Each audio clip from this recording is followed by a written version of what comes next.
Good afternoon বন্ধুরা, দেখো বিকালবেলা এখন ঘুমিয়েছিলাম, এখন উঠে এই যে দেখো আমাদের পুঁই গাছ লাগানো হবে। আর পুঁই গাছটা লাগানো হবে বীজ থেকে না, কিন্তু পুঁই আনা হয়েছিল ঘরে খাওয়ার জন্য, সেটাকে আবার হাফ কেটে রেখে দেওয়া হয়েছে জলে দিয়ে। এখন আমাদের বাড়ির ওপাশে একটু ছোট জায়গা আছে, ওইখানে লাগানো হবে।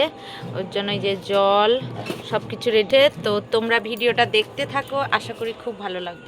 হচ্ছে সামনে যিনি লাগাবেন উনি যাচ্ছেন, আমি যাচ্ছি এই যে পিছনে। আর তোমাদের চলো দেখাই আমাদের ঘরের কলা গাছ। কলা কাঁদি হয়েছে, অনেকগুলোই ছিল জানো তো বন্ধুরা, কিন্তু এই যে ঘরটা হচ্ছে, এই ঘরটা প্লাস্টার করার সময় আমাদের সব কলা গাছগুলো কেটে দিচ্ছে। এই যে চলে গেল আমার মা। এখানে দেখো কত কুমড়ো গাছ লাগিয়েছে, দাঁড়াও তোমাদের জুম করে দেখাই। এই যে বেশ সুন্দর হয়েছে এগুলো, কিন্তু আমাদের রাস্তার ধারে না, মানে এমনি উঠেছিল একা একা, সেগুলোকে মা উঠিয়ে এখানে বসিয়ে দিয়েছিল, বেশ সুন্দর হয়েছে। আর ওইদিকে রয়েছে আমাদের জামফুল গাছ, জামরুল সাদা জামরুল। আর এখানে এই কলা গাছ আমাদের এই তিনটাই হয়েছে। এইখানে অনেক জায়গা আছে, লাগাতে চাইলে লাগানো যাবে, বাট মাটি ফেলা নেই বলে লাগানো হয় না। আর আমার অবস্থা খুবই খারাপ, কারণ আমি ঘুমিয়েছিলাম। তো তোমাদের আমাদের ভিডিওগুলো কেমন লাগছে দেখতে অবশ্যই জানিও। চলো এবার গাছটা লাগিয়ে নিই। এখানে প্রথমে কোদাল দিয়ে এটাকে কুপিয়ে নেওয়া হচ্ছে। এখানে সব কলা গাছের আছে আমাদের। বাজার থেকে এসেছিল পুঁই ডাঁটা, ঠিক আছে, দেখে মনে হলো যে এইগুলো লাগালে গাছ হবে, লাগিয়ে দেখা যাক, যদি বাঁচি তাহলে তো পরের ভিডিওতে তোমরা পরে যখন ভিডিও দিব তখন দেখতে হবে। আশা করছি বাঁচবে, আমার সিক্স সেন্স বলছে যে বাঁচবে। এটা খাওয়া হয়নি, লাগানো হচ্ছে, বাঁচুক না বাঁচুক চেষ্টা হচ্ছে। আর এগুলো না রান্না করলে অতটা বেশি স্বাদ হয় না, নিচের দিকে সেদ্ধ হতে চায় না। বেশি হাত দাও না, কোথায় কি আছে ইট বালিতে দিলাম। জুম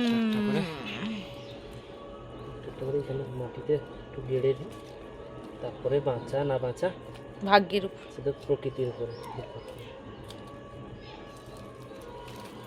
সেদিকে আমাদের কুচু মনো চিৎকার করে চলেছে, আমরা চলে এসেছি। চারটা লাগাবো, যদি হলো একটা হলেই অনেক, পুঁই গাছ একটা হলেই গোটা এদিকে ভর্তি হয়ে যাবে। ঠিক আছে, জাতগুলো ভালো, জাতটা ভালো বলে লাগানোর চেষ্টা করছি, যদি হয়তো ভালো কথা। পিছনে আমাদের বিয়ে বাড়ি হচ্ছে, এখানে একজনের এত আওয়াজ হচ্ছে, আমাদের কথা শোনা যাচ্ছে কিনা কি জানি। জল সইতে যাচ্ছে মনে বেরিয়েছে, এই না জল না,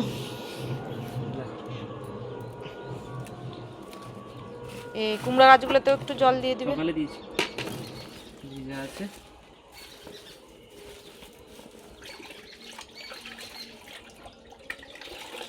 বাঁচবে, আর পুঁই গাছ খুবই অল্প মাটিতে ভেসে যায়। দেখা যাক কি হয়। আর ওইদিকে তো কুমড়ো গাছ লাগিয়েছিল, হয়েছে বেশ সুন্দর হয়েছে, পোকামাকড় এখন অবধি লাগেনি, বিনা সারে যতটুকু হয়। গাছ লাগাতে টুকটাক ভালোবাসি, কিন্তু জায়গার অভাবের জন্য লাগানো হয় না। দেখা যাক 7 দিন পরে দেখাবো বাঁচলো না মরলো, বাঁচলেও দেখাবো মরলেও দেখাবো। আজকে 2 তারিখ, হ্যাঁ 9 তারিখ 10 তারিখে দিবে, 10 দিনের মধ্যে আশা করছি ওখান থেকে ডাঁটি বেরাবে। তোমরা সবাই প্রে করো ঠাকুরের কাছে যাতে ভেঙে যায়।